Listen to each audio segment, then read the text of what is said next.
नमस्कार. शासकीय कर्मचारी असाल तर तुम्ही कोणती पेन्शन योजना निवडली आहे आणि कोणती पेन्शन योजना निवडताना त्यामधले घटकांचा विचार केला आहे का? नसेल केला तर चला समजून घेऊ. ज्यामध्ये शासकीय कर्मचाऱ्यांसाठी अत्यंत महत्त्वाची अशी बाब म्हणजेच पेन्शन असती आणि या संदर्भात आपण जो पर्याय देणार आहात त्याविषयी अगोदर सर्व पेन्शन योजनाविषयी आपण सविस्तर जे लाभ आहेत ते जाणून घ्या. कोणत्या पेन्शन योजनेमध्ये नेमकं किती लाभ मिळणार आहे, कोणता लाभ त्या योजनेमध्ये आहे याविषयी आपण सविस्तर जाणून घ्या. आता यामध्ये आपण तुलनात्मक अभ्यास करणार आहोत, ज्यामध्ये जुनी पेन्शन योजना, त्यानंतर NPS, त्यानंतर केंद्राची UPS आणि महाराष्ट्र शासनाची RNPS याविषयी देखील सविस्तर माहिती आपण घेणार आहोत. त्यासाठी आपण शासकीय कर्मचारी असाल तर चला वेळ वाया न घालता याविषयी चर्चा करू. ज्यामध्ये कर्मचाऱ्याचे योगदान जे आहे असे काही मुद्दे आपण घेतले आहेत, ज्यामध्ये कर्मचाऱ्याच्या हिताचे सर्व आर्थिक घटक जसे की पेन्शन, ग्रॅज्युइटी, महागाई भत्ता आणि वारसांचे लाभ लक्षात घेऊन तयार केलेला तुलनात्मक तक्ता खालीलप्रमाणे आहे. ज्यामध्ये कर्मचाऱ्याचे योगदान जे आहे ते जुनी पेन्शन योजना होती जी 2004-05 पूर्वीच्या कर्मचाऱ्यांना लागू आहे, तर त्यांच्यासाठी कोणत्याही प्रकारचे पगारातून कपात केली जात नाही. परंतु आताच्या ज्या NPS आहे, UPS आहे आणि राज्य शासनाची RNPS आहे यामधून म्हणजे आपल्या पगारामधून 10% कपात केली जाते. आता यानंतर सरकारचे योगदान जे आहे तर जुनी पेन्शन योजनेमध्ये थेट बजेटमधून पेन्शनची तरतूद केलेली आहे आणि जी NPS आहे तर त्यामध्ये सरकार 14% जमा करतं, म्हणजे कर्मचाऱ्याचे 10% प्लस सरकारचे 14%. त्यानंतर UPSमध्ये कर्मचाऱ्याचे 10% प्लस सरकार 18.5% जमा करतं आणि या संदर्भात आपलं राज्य शासन देखील 14% किंवा शासन गरजेनुसार यामध्ये बदल करेल अशा प्रकारची रक्कम हे शासन जमा करतं. त्यानंतर दुसरा घटक आहे पेन्शनची शाश्वती. हा अत्यंत महत्त्वाची बाब आहे यामधली, ज्यामध्ये जुनी पेन्शन योजनेमध्ये 100% गॅरंटेड शेवटच्या मूळ पगाराच्या 50% पेन्शन म्हणून आपल्याला लाभ मिळतो आणि तोच आता NPSमध्ये आपण जर बघितलं तर NPSमध्ये कुठलीही गॅरंटी नाही, कारण शेअर बाजार आणि ॲन्युइटीच्या परताव्यावर आधारित आपल्याला पेन्शनसाठी लाभ मिळणार आहे, म्हणजे फिक्स अशी काही पेन्शन मिळणार नाही. त्यामुळं NPS बाय डिफॉल्ट जेवढे नवनियुक्त कर्मचारी आहेत त्यांच्यासाठी NPS बाय डिफॉल्ट हे पेन्शन योजना आहे. तर त्यांनी आता विचार करणं गरजेचं आहे, कारण आपल्या राज्य शासनाची जी RNPS आहे जे की शासकीय कर्मचाऱ्यांनी संप केला आणि त्याचंच फलित म्हणून शासनाने त्या संदर्भात सविस्तर असा GR निर्गमित केला आणि त्या GRच्या अनुषंगानं कर्मचाऱ्यांना 30 डिसेंबर 2026 अखेरपर्यंत आपल्याला पर्याय दिलेला आहे. तो पर्याय निवडायचा आहे आणि त्या संदर्भात आपण सविस्तर नंतर माहिती बघू. त्या अगोदर थोडंसं पेन्शनविषयी जर माहिती बघत होतो, ज्यामध्ये पेन्शनची शाश्वती आहे तर जुन्या पेन्शनमध्ये 50% पेन्शन मिळायची. त्यानंतर NPSमध्ये कुठलीही शाश्वती नाही, ज्यामध्ये शेअर बाजारावर डिपेंड आहे. त्यानंतर 100% गॅरंटेड पेन्शन आहे जी की केंद्राची UPS योजना आहे. त्यामध्ये आपण बघू शकता 100% गॅरंटेड पेन्शन आहे जी की शेवटच्या 12 महिन्यांच्या सरासरी जो मूळ पगार आहे त्याच्या 50% रक्कम ही पेन्शन म्हणून मिळणार आहे. त्यानंतर आपल्या राज्य शासनाची जी सुधारित पेन्शन योजना आहे ज्याची 100% गॅरंटेड शेवटच्या मूळ पगाराच्या 50% रक्कम ही पेन्शन म्हणून मिळणार आहे. आता त्यासाठी 20 वर्षे सेवा आपणास आवश्यक आहे आणि ही जी केंद्राची UPS आहे त्यामध्ये किमान 25 वर्ष सेवा आवश्यक आहे. आता एक गोष्ट लक्षात घ्या, यामध्ये जर सर्व्हिस आपली कमी होत असेल तर आपणास त्या प्रमाणात लाभ मिळेल, म्हणजे तेवढा कमी लाभ मिळेल अशा प्रकारची तरतूद यामध्ये केलेली आहे. आता त्याविषयी सविस्तर संपूर्ण माहिती आपण घ्यायला गेलो तर आपला व्हिडिओ जास्त लाँग होऊ शकतो, त्यामुळे आपण तेवढं शॉर्टकट माहिती बघत आहोत. चला, यामध्ये आता महागाई भत्ता हा एक मुद्दा आहे, ज्यामध्ये DA आपणास लागू आहे. जी जुनी पेन्शन योजना होती 2005च्या अगोदरच्या कर्मचाऱ्यांसाठी, त्यांच्यामध्ये केंद्र व राज्य सरकारचा जो महागाई भत्ता निर्देशांक दर 6 महिन्यांना वाढतो तो लागू आहे आणि NPSमध्ये लागू नाही, कारण बाजारात मिळणाऱ्या नफ्यावर पेन्शन स्थिर राहते किंवा बदलते, ह्या NPSमधला भाग आहे. त्यामुळे NPSमध्ये कुठेही DAचा विषय नाही. त्यानंतर UPS जी आहे त्यामध्ये लागू आहे ओल्ड पेन्शनप्रमाणेच यामध्ये महागाई भत्ता लागू आहे, म्हणजेच केंद्राची UPS जर आपण घेतली तर त्यामध्ये महागाई भत्ता लागू आहे आणि राज्याची जी आपली पेन्शन योजना आहे सुधारित पेन्शन योजना RNPS यामध्ये देखील राज्य शासनाच्या महागाई भत्ता DA जो आहे तो पेन्शननुसार बदलणार आहे किंवा पेन्शननुसार वाढणार आहे. त्यानंतरचा मुद्दा आहे किमान पेन्शन. आता किमान पेन्शनचं ज्यांचं बेसिक चांगलं आहे त्यामुळे किमान पेन्शनचा जास्त विषय येत नाही, तरी देखील आपण माहिती बघू. आता सध्याच्या नियमानुसार जुनी जे पेन्शनधारक आहेत त्यांच्यासाठी किमान म्हणजे कमीत कमी 9,000 रुपये प्रति महिना, त्यानंतर कोणतीही हमी नाही, जे NPS वाले आहेत त्यांच्यासाठी गुंतवणुकीनुसार अत्यंत कमीही होऊ शकते. त्यानंतर किमान 10 वर्ष सेवा पूर्ण केल्यास 7,500 रुपयापर्यंतचं प्रतिमाह पेन्शन हे की UPSमध्ये आहे. आणि आपल्या राज्य शासनामध्ये किमान 10 वर्ष सेवा पूर्ण केल्यास 7,500 रुपयापर्यंतचं प्रतिमाह पेन्शन आहे. परंतु एवढं कमी मिळणार नाही, कारण शेवटच्या बेसिकनुसार आपल्याला पेन्शन मिळणार आहे, त्यामुळे ते नक्कीच जास्त असेल. त्यानंतर कुटुंब निवृत्तीवेतन हा एक महत्त्वाचा घटक आहे, ज्यामध्ये जुन्या पेन्शनमध्ये कर्मचाऱ्याच्या मृत्यूनंतर पत्नीस नियमानुसार पेन्शनच्या 60% ते 100% लाभ काळानुसार बदलत होता, ज्यामध्ये जास्त वर्ष वय जर झालं तर त्या प्रमाणात लाभ दिला जात होता, परंतु 50%पेक्षा जास्त लाभ असायचा. त्यामुळे हा एक जुन्या पेन्शनचा महत्त्वाचा भाग आहे. त्यानंतर NPSमध्ये बघितलं तर कर्मचाऱ्यांनी निवडलेल्या ॲन्युइटी प्लॅनवर आधारित आहे किंवा तात्कालिक शासकीय नियमानुसार, म्हणजे हे सगळं शेअर बाजारावर डिपेंड आहे. त्यानंतर कर्मचाऱ्याला मिळणाऱ्या पेन्शनच्या 60% रक्कम जी कुटुंब पेन्शन म्हणून मिळते UPS जी आहे केंद्राची त्यामध्ये, आणि त्याचप्रमाणे राज्य शासनाची देखील कर्मचाऱ्यांना मिळणाऱ्या पेन्शनच्या 60% रक्कम कुटुंब पेन्शन म्हणून मिळणार आहे. त्यामुळं चांगली बाब आहे. त्यानंतर आहे ग्रॅज्युटी, तर किमान निवृत्तीच्या कमाल 20 लाखापर्यंतची ग्रॅज्युटी मिळते.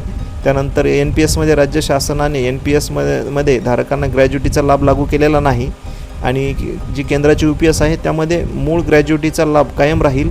अधिकतर 6 महिन्यांच्या सेवेत स्वातंत्र्य एक रकमी लाभ मिळेल, आणि तीच आपल्या राज्य शासनाच्या पेन्शनमध्ये शासकीय नियमानुसार निवृत्तीवेतन ग्रॅज्युटी आणि मृत ग्रॅज्युटीचा लाभ पूर्णपणे लागू राहील, अशा प्रकारची तरतूद यामध्ये केलेली आहे. त्यानंतर आता आपण जो एक दुसरा मुद्दा आहे ज्याकडे समजून घेऊ, यामध्ये मुद्दा आहे निवृत्ती वेळेचा निधी.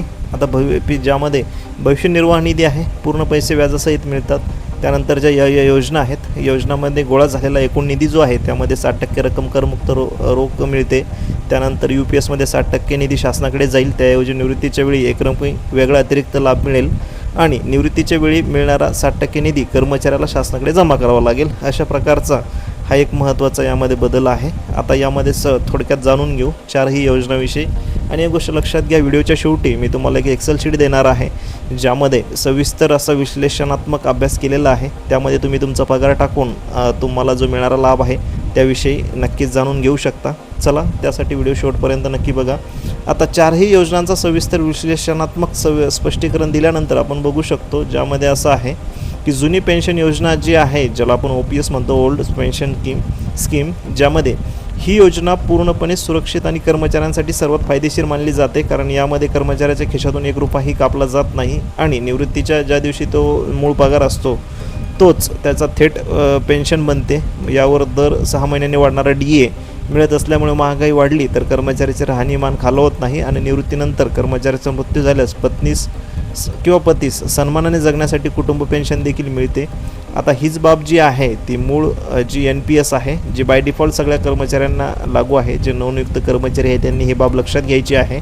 1 जानेवारी 2004 नंतर महाराष्ट्रात 1 नोव्हेंबर 2005 नंतर रुजू झालेल्या कर्मचाऱ्यांसाठी ही योजना लागू आहे, ज्यामध्ये ही पूर्णपणे मार्केटवर चालणारी योजना आहे. कर्मचाऱ्यांचा 10% आणि राज्य शासनाचा 14% निधी गोळा करून तो म्युच्युअल फंड आणि सरकारी रोख्यांमध्ये गुंतवला जातो. आता निवृत्तीच्या वेळी जमा झालेल्या पैशांपैकी 60% पैसे कर्मचाऱ्याला दिले जातात, आणि 40% पैशांची ॲन्युइटी विकत घेतली जाते. जर निवृत्तीच्या वेळी शेअर बाजार पडला असेल तर कर्मचाऱ्यांची पेन्शन अतिशय कमी, म्हणजेच 1,000-2,000 रुपयेसुद्धा निघू शकते. आणि हाच या योजनेची सर्वात मोठी त्रुटी आहे, जोखीम आहे.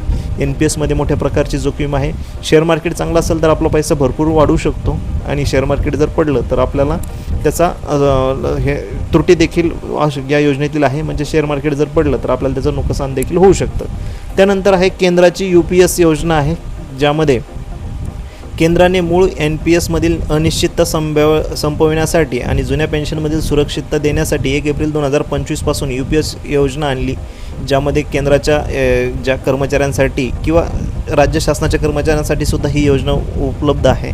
ज्यांना NPSमध्ये जोखीम घ्यायची नाही त्यांच्यासाठी हा अत्यंत सुरक्षित पर्याय आहे, ज्यामध्ये यात NPSमध्ये 10% कपात सुरू असते, पण शासनाने आपले योगदान 14% वरून 18.5% केले, याचा मुख्य फरक असा आहे, आता कर्मचाऱ्याचा बाजाराच्या भरोश्यावर सोडले नाही, त्यामुळे शेवटच्या वर्षी सरासरी पगाराच्या 50% पेन्शनची कायदेशीर हमी देण्यात आली आहे. यावर महागाई भत्ता देखील DA देखील मिळणार आहे. अशा प्रकारची तरतूद या UPSमध्ये आहे. आणि आता आपल्या महाराष्ट्र शासनाची सुधारित NPS आहे, ज्याला RNPS म्हणतो आपण, ज्यामध्ये महाराष्ट्र शासनाने 6 मे 2026 रोजी ऐतिहासिक निर्णय घेत राज्यातील NPS धारकांसाठी केंद्राच्या UPSच्या धर्तीवर ही सुधारित योजना लागू केली आहे. ज्यामध्ये जे कर्मचारी 31 डिसेंबर 2026 पूर्वी, एक गोष्ट लक्षात घ्या काळजीपूर्वक, जे कर्मचारी 31 डिसेंबर 2026 पूर्वी लेखी पर्याय ऑप्शन देतील त्यांनाच याचा लाभ मिळेल. यामध्ये किमान 20 वर्ष सेवा पूर्ण करणाऱ्याला शेवटच्या मूळ पगाराच्या 50% पेन्शनची राज्य शासनाची स्वतः गॅरंटी घेतली आहे. आणि जर सेवा 10 ते 20 वर्षाच्या दरम्यान असेल तर त्यावर प्रमाणशीर म्हणजेच त्या टक्केवारीमध्ये कमी पेन्शन होईल. परंतु ज्यांची सेवा 20 वर्ष आहे त्यांना पूर्ण जुन्या पेन्शनप्रमाणेच 50% लाभ हा पेन्शनचा मिळणार आहे. चला, त्यानंतर आहे कुटुंब निवृत्तीवेतन आणि वारसांना मिळणारा लाभ याविषयी थोडक्यात विश्लेषण बघू, ज्यामध्ये RNPS किंवा UPS याविषयी थोडक्यात माहिती घेऊ. ज्यामध्ये पेन्शनची गॅरंटी देताना शासनाने वारसांचा लाभाबाबत महत्त्वाचे नियम केले आहेत. ज्यामध्ये सेवेत असताना जर मृत्यू झाला तर एखाद्या कर्मचाऱ्याचा जर दुर्दैवानं सेवेत असताना मृत्यू झाला तर त्याच्या वारसांना पतीपत्नीला त्यावेळीच्या अनुदेय असणाऱ्या पेन्शनच्या 60% रक्कम कुटुंब निवृत्तीवेतन म्हणून दरमहा मिळेल आणि त्यावर महागाई भत्ता देखील मिळेल. आता महागाई भत्ता नेहमी वाढत असतो, त्यामुळे ही एक बाब लक्षात घ्या. त्यानंतर निवृत्तीनंतर जर मृत्यू झाला तर निवृत्तीनंतर कर्मचाऱ्याला 50% पेन्शन मिळत असताना जर त्याचा मृत्यू झाला तर त्याच्या पत्नीला त्या पेन्शनच्या 60% रक्कम आयुष्यभर मिळत राहील. हा एक महत्त्वाचा गोष्ट यामध्ये लक्षात घ्या. जे लोक RNPS किंवा UPS निवडणार आहे त्यांनी हा लाभ नक्की लक्षात घ्यायचा आहे. म्हणजे जुन्या पेन्शनप्रमाणेच हा पूर्ण लाभ आहे आणि एक सुरक्षित हमी आहे. मात्र हाच बाबी आपल्याला खाली NPSमध्ये दिसणार नाहीत, ज्यामध्ये सगळं शेअर मार्केटवर डिपेंड आहे. चला, यानंतर आहे निवृत्तीनंतर मृत्यू. आता याविषयी आपण माहिती बघितली. त्यानंतर निधीचा फेज आहे, ज्याला कर्पस रूल म्हटलं जातं. मूळ NPSमध्ये निवृत्तीनंतर 60% रक्कम कर्मचाऱ्याला रोख मिळत होती, जी त्याच्या निवृत्तीनंतर कुटुंबाच्या मालकीची राहत असते. परंतु म्हणजे NPSमध्ये हा एक महत्त्वाचा बाब आहे की जी रक्कम जी आहे 60% रक्कम एकदाच रोखीनं कर्मचाऱ्याला निवृत्तीनंतर मिळायची आणि बाकी रक्कम जी आहे 40% त्यावरती बाजारात त्याच्यावर डिपेंड जे कर्पस आहे त्यावरती ॲन्युइटी मिळायची. आता महाराष्ट्र शासनाची जी RNPS आहे यामध्ये 60% जो निधी आहे तो कर्मचाऱ्याला शासनाकडे समर्पित करावा लागणार आहे आणि शासन हा निधी स्वतःकडे जमा करून घेईल आणि त्या बदल्यात कर्मचाऱ्याला व त्याच्या पतीपत्नीला आयुष्यभर निश्चित पेन्शन देण्याची जबाबदारी निभावेल. म्हणजेच कर्मचाऱ्याच्या आणि पतीपत्नीच्या मृत्यूनंतर कोणतीही एक मोठी रक्कम मुलाच्या किंवा पुढील वारसाच्या हाती पडणार नाही. म्हणजे ही एक महत्त्वाची बाब यामध्ये लक्षात घ्या. जुन्या पेन्शनप्रमाणेच आहे, म्हणजे कुठलाही जोपर्यंत पतीपत्नी आहेत तोपर्यंतच त्यांना 50% पेन्शनची 100% हनी हे शासन घेत असते. त्यानंतर आहे ग्रॅज्युटी. तर ग्रॅज्युटीमध्ये काय आहे तर निवृत्ती ग्रॅज्युटी ज्याला म्हणतो आपण. 4ही योजनांमध्ये कर्मचाऱ्याच्या सेवे कालावधीनुसार ग्रॅज्युटीचा लाभ मिळतो. सुधारित पेन्शन NPS असेल किंवा जी योजना आहे धारकांसाठी जे ग्रॅज्युटीची जी पूर्वीची तरतूद आहे ती आहे. त्यानंतर आहे आपला रजारोखीकरण आहे, ज्यामध्ये 300 याच्यापर्यंत आपण रजा साठवू शकतो EL, ज्यामध्ये निवृत्तीच्या वेळी कर्मचाऱ्याच्या खात्यावर शिल्लक असलेल्या रजा ज्या आहेत त्या बदल्यात मिळणारी एक रक्कम 4ही योजनेमध्ये सारख्याच पद्धतीने मिळते आणि त्यात कोणताही फरक पडत नाही. थोडक्यात सांगायचे तर जर तुम्ही निवृत्तीनंतर बाजाराची जोखीम नको असेल तर जुन्या पेन्शनसारखी दरमहा निश्चित रक्कम हवी असेल तर महाराष्ट्र शासनाची सुधारित RNPS हा पर्याय तुम्ही नक्की निवडू शकता. राज्यातील कर्मचाऱ्यांसाठी अत्यंत सुरक्षित आणि सर्वोत्तम पर्याय आहे. परंतु NPS देखील ज्या लोकांचं कर्पस मोठं आहे, ज्यांचा अमाऊंट मोठी आहे त्यांनी NPS देखील बघू शकता, कारण NPS ही पूर्णपणे बाजारावर डिपेंड आहे. आता ज्याचा त्याचा आता हे तुलनात्मक माहिती आपण बघितली, परंतु हा निर्णय जो आहे या सर्व बाबी बघितल्यानंतर आपण स्वतः निर्णय घ्यायचा आहे. यामध्ये आपणास कोणती जोखीम घ्यायची असेल तर NPS घ्या, सुरक्षितता हवी असेल तर आपली RNPS घेऊ शकता. आता यामध्ये एक कर्मचाऱ्यांसाठी अत्यंत महत्त्वाची अशी माहिती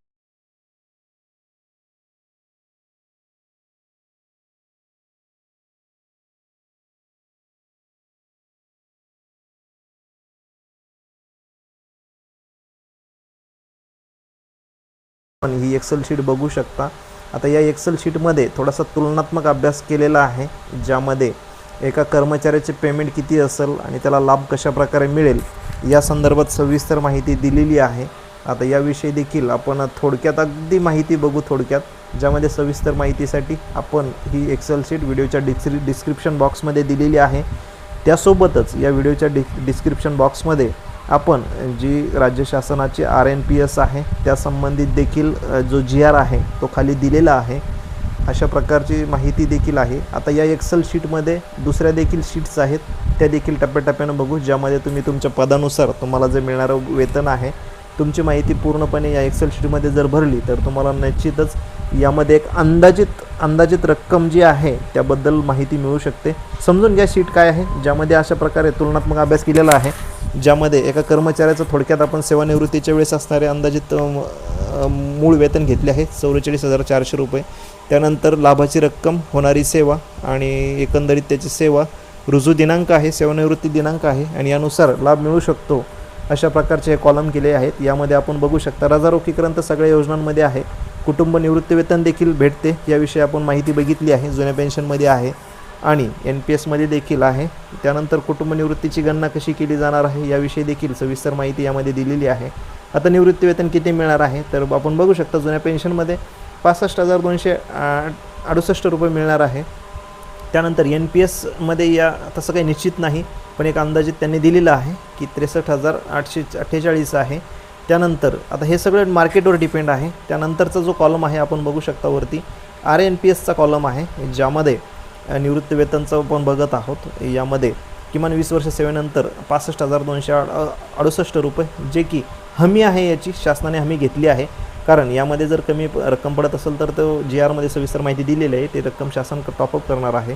त्यानंतर आहे UPSमध्ये देखील अशा प्रकारची हमी आहे आणि 25 वर्ष सेवेनंतर 65,268 रुपये ही देखील इथे हमी मिळत आहे. अंशदान काय आहे, किती टक्के आहे याविषयी देखील सविस्तर माहिती या शीटमध्ये दिलेली आहे, जे की अगोदरच आपण यामध्ये बघितली आहे. आता रुग्णता निवृत्ती वेतन आहे, सविस्तर बाबी आपण बघू शकता. अशा प्रकारचं एक विश्लेषण आहे या शीटमध्ये.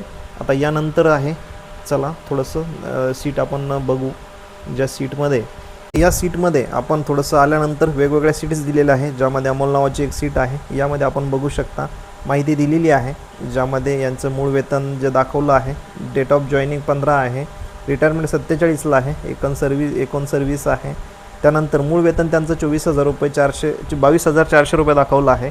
यानुसार आपण या एक्सेल शीटमध्ये तुमची योग्य ती माहिती भरून आपण जर व्यवस्थित माहिती भरली तर फॉर्म्युलानुसार आपल्याला संपूर्ण इन डिटेल्स यामध्ये भेटून जाईल.